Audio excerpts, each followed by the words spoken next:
জীবনে শত কাজের মধ্যেও প্রয়োজন মাইন্ড রিফ্রেশমেন্টের। আর এই মাইন্ড রিফ্রেশমেন্ট বাড়িতে থেকে হয় না, তার জন্য যেতে হয় নিজের এলাকা থেকে একটু দূরে।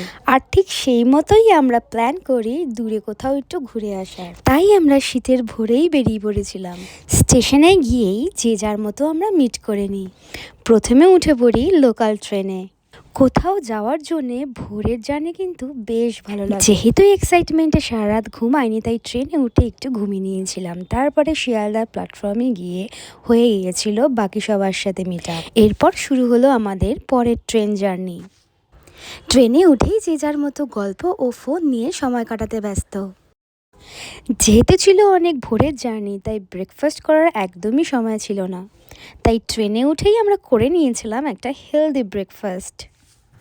ট্রেনে খেতে খেতে ভোরের জানলা দিয়ে দৃশ্য দেখার মজাটাই অন্যরকম।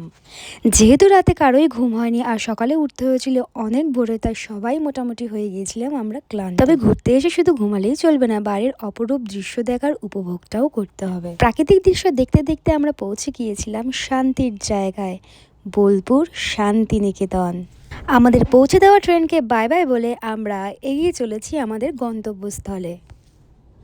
স্টেশন থেকে বেরিয়ে উঠে পড়েছিলাম আমরা টোটোতে। আর কোথাও যা মানেই লাগেজ হয় এতগুলো। তারপর পৌঁছে গেলাম আমরা হোটেলে, যেটা কিনা ছিল বিশ্বভারতী থেকে একদমই কাছে। এরপর আমরা ফ্রেশ হয়ে বেরিয়ে পড়েছি। ওই যে বলেছি ঘুরতে এসে ঘুমালেই চলবে না, সুন্দর প্রাকৃতিক দৃশ্যর উপভোগটাও করতে হবে।